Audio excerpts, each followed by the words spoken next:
Hello everyone and welcome to the Blitz, brought to you by First Federal Savings of Lorain. That's right, your favorite high school football show is back again for the 2021 season.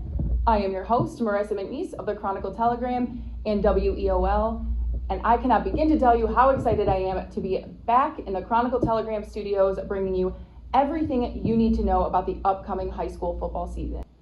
We are just a few days away from week 1 with plenty to look forward to in the coming months in terms of high school football in Lorain County, with what are likely to be several playoff contenders, not to mention conference shakeups and coaching changes. But before we get into all of that, we're going to actually take a different approach, and I'm going to talk to you about a team that didn't play in 2020.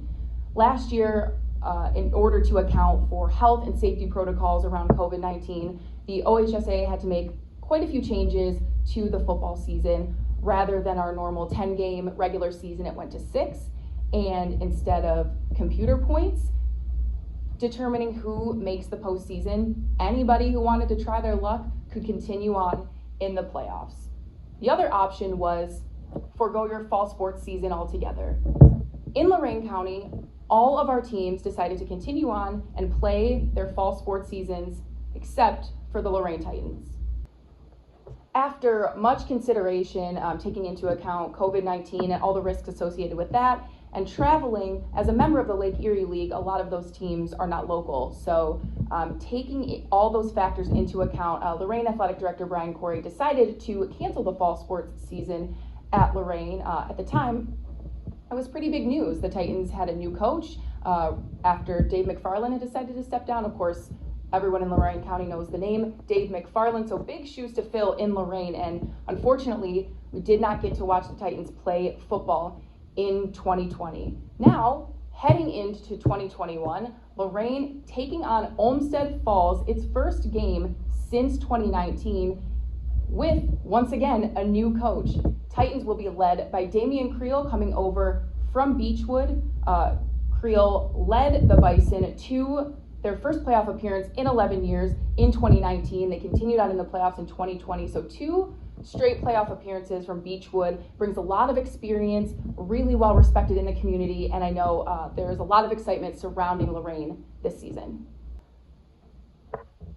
All right, we're going to move on and talk about some teams that did play in 2020 in Lorain County and entered this season with some pretty high expectations. Of course, over in the Southwestern Conference, you have Avon and Avon Lake, teams that always have high expectations when it comes to football. But this year, all eyes are on the Keystone Wildcats, a playoff team from last year, returning a wealth of talent, including their quarterback, Connor Rodick, wide receiver Ryan Shackelford, and running back Gideon Lampron, all top players at their respective positions, not just in Lorain County, but in Northeast Ohio. The Wildcats finished 7-1 to win the Lorain County League last season.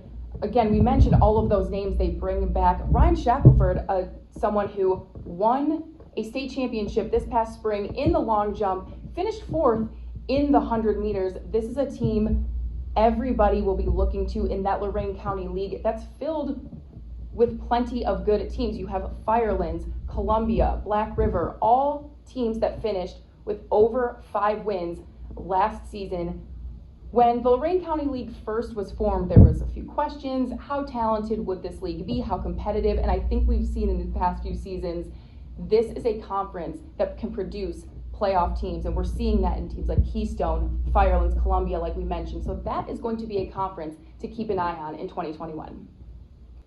Over in the SWC, we mentioned Avon Lake, teams that made it to the regional final, Avon beating Avon Lake in that regional final to go to its 4th straight Final Four. But the big news in the SWC is not who's going to win, it's the new faces. Elyria joining the SWC from the Greater Cleveland Conference this season.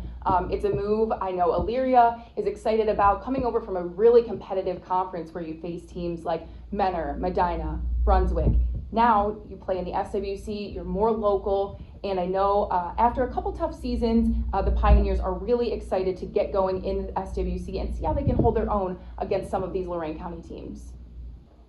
Now, as Elyria enters the SWC, we have two teams joining the Great Lakes Conference, and that is Westlake and North Olmsted, going over to the GLC, where they will play teams like Bay Village, Rocky River, and more locally, Elyria Catholic, a team that finished 3-3 last season, heading into the playoffs. A lot of excitement around the Panthers, but unfortunately a positive COVID-19 test ended their season before they could continue on in the playoffs. And I know that was a very disappointing end over at Elyria Catholic, a team that will be eager to get going in 2021. That brings us to week 1. We have made it. Finally, high school football season is back. Hopefully we can see plenty of fans in the stands this season after limited attendance numbers last year. But if you're unable to make some of these games, we have you covered over at WEOL. This week, week 1, on the radio, you can hear two of the teams we mentioned. Elyria taking on Elyria Catholic. It is a game everyone has circled on week 1. Really exciting matchup. You could hear that on WEOL this Friday. On Stream 2, Strongsville at Avon Lake. Avon Lake, again, a playoff contender, so this will be a game you will want to tune into if you are a fan of the Shoremen to see how they get that season started. And for our Medina County matchup this week, Buckeye taking on Cloverleaf. Again, you can hear all of that on WEOL. And for all of your recap on the first week of the high school football season, be sure you tune in Saturday morning at 9 a.m. to the WEOL Saturday morning sports wrap-up show. I am your host, along with my good friend Rocco Nushi. You can hear, we will chat with plenty of the winning coaches from week 1 and get you caught up on what you might have missed this week.